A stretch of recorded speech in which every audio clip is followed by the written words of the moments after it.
Ladies and gentlemen, the President of the United States. He came in with all the fanfare worthy of the American president. President George W. Bush arrived at MacDill Air Force Base in Tampa to address thousands of military personnel and their families. I made a commitment to the men and women of our military, commitment to their loved ones. You will have the resources you need to fight and win the war on terror. The president spoke mostly of the war in Iraq and the long process of rebuilding the country. He said America is working with the Iraqi people to rebuild the country and to meet the June 30th deadline for handing over the government to Iraq. And no matter what the terrorists plan, no matter what they attempt, a democratic, free Iraq is on the way. Soldiers in Iraq and Afghanistan watched the speech live. The president promised them the resources to finish the job they'd started. Those here at home were happy to hear the president's resolve to get the job done. We look forward to the Iraqis having the opportunity to build a free and open society such as we're used to. They're coming out from under years of oppression, and it's not easy, and it's not going to happen overnight.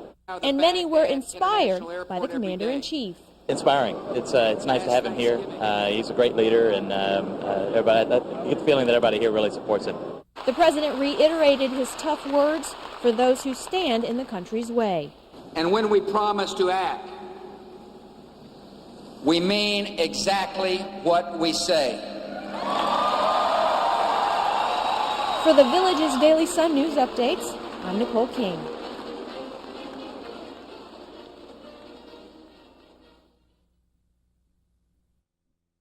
We have a motion, second on 5. There's a motion and a second. Without objection, the motion passes. Thank you. It's a how-to and a who's who. Governor Jeb Bush joined Attorney General Charlie Crist, Chief Financial Officer Tom Gallagher, and Commissioner of Agriculture Charles Bronson for an official cabinet meeting, not in Tallahassee, but in Leesburg. How many people know what the State Board of Administration is in advance? I'm curious. No, you don't count. Outside an agency fair on Town Square. Governor Bush says taking the state show on the road is his way of bringing the government closer to the people it serves. He's also singing the praises of the Village's giving spirit.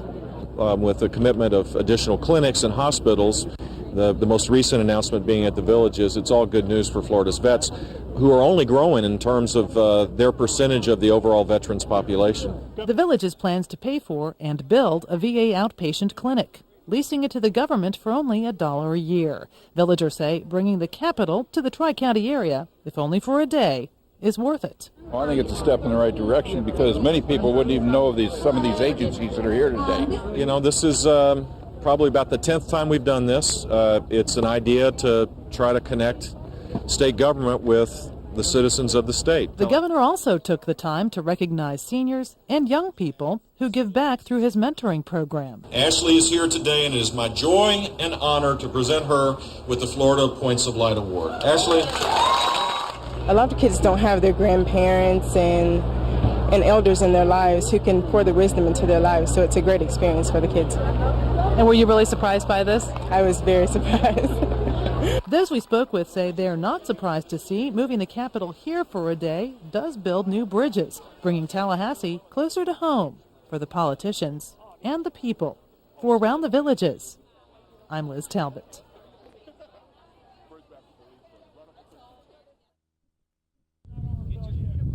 Dangling in mid-air, 7 stories high is frightening for most, even the best and the bravest. First time we went out the window was pretty intense. I wanted to cry. You wanted to cry? Fears most of the 27 firefighter recruits share, especially Lorena Gustella. She's one of 2 women in the class. It feels like you're going to fall. It's very unnatural. You know, they tell you, lean backward and let go, and your body says, no, don't. So you have to force yourself to do it. The hardest part, taking the first step over the banister or rolling out of the window. Luckily, instructors are right there talking the recruits through the process. Their feet should be about as wide as their shoulders, flat against the building, knees slightly bent, and they should be looking straight up, but they seldom do. Walking around windows or sliding past them is all part of perfecting the technique. Oh yeah, we've had people fall, mostly instructors. I rappelled out of the 4th floor window and the 3rd floor window also. And which was harder? I'd say the 3rd floor window, just because the safety line is on a parallel plane, which makes you drop out of the window further and all scratched up when you rub against the wall. It was fun though. Okay. Fun but tough, as I found out. This technique could mean the difference between life and death for someone. Firefighters use it to rescue someone in a high-rise and from a water tower. Although they rarely use it, they say it's vital to know before you can become a firefighter. Keep them straight and stiff. Now walk on down. Just walk on down. Walk up. Get your hand down. Lower. I started 3 stories high, about 100 feet up, and gradually rappelled down 1 story. Don't put your hand up there. Get that hand. A little shaky, tired arms stretched out and worn out, I tackled the 7-story giant with nothing but respect for our future heroes. Just like that. Everybody's first time is just like that. Never in my life. I think the more you know, knowledge is power. So the more you know, the better. That's the way we look at it. Knowledge that could help save a life in the future. In Tavares, Stephanie Galehard, V.N.N. There you go. Keep it behind you, Stephanie. I can't. They came together to honor and to remember. I'm Nicole King in the Villages, and coming up, we'll take you to the Korean War Memorial. Korean War veterans mark the 50-year anniversary of the end of the conflict Sunday, but their memories are still strong. The reminiscing that I do constantly, I'm reminded almost every day now. The first few years after I left the military was to leave the military to get away from it, but now I find myself eager to return. Often called the Forgotten War, the Korean War began when North Korea invaded South Korea in 1950 and ended 2 years later. It probably was not as highly publicized, and there was not as big a big heartwarming welcome when it was over, but to the fellows that was over there, it's not forgotten. Some brought pictures to tell their stories, but all have memories. I think we were the first replacements, as a matter of fact. We killed off a C-119 at Kempo Air Base, and I was in Seoul some of the time, and the other times we were away. But it was a job we had to do. More than 5 million people died during the conflict. They may be gone, but they're not forgotten. Those who've served say they feel honored by the ceremony. How does it make you feel to have all these people? That makes us feel like we haven't been forgotten after 50 years, and I think that's a great tribute. A great tribute to heroes sometimes overlooked. For Around the Villages, I'm Nicole King.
Jason Bandy, like most business owners, likes to make money, not give it away. But while working at his store, the Music Exchange in Palm Harbor this weekend, that's exactly what he did. I'm out $200 basically, and then some. On Saturday, 2 separate customers paid for merchandise with fake $100 bills, pocketing the extra change. Black is bad, gold is good. Bandy says he checked the cash with a special marker, but the fakes passed. And he's not the only victim. 5 other businesses throughout the Palm Harbor and Oldsmar area were also hit, including the AMC movie theater and the Emporium liquor store on Tampa Road. And I pulled them out, and lo and behold, there's a Abraham Lincoln instead of a Ben Franklin in the watermark. In all incidents, real $5 bills were used. However, they were bleached and altered to look more like $100 bills. When these bills are passed, it's a situation where the employee that's handling cash or the business owner quickly makes the transaction. Pinellas County Sheriff's deputies, who now have 9 counterfeit bills in their possession, say you can tell the $100 bills are fake by holding them up to a light. The hologram on the right side is Abraham Lincoln. It should be Benjamin Franklin. We did have a description of 2 perpetrators. Now there's confusion surrounding the suspects. Deputies say they're looking for a white male and white female. But in this surveillance video from Emporium Liquors, 2 white men were caught using the counterfeit bills.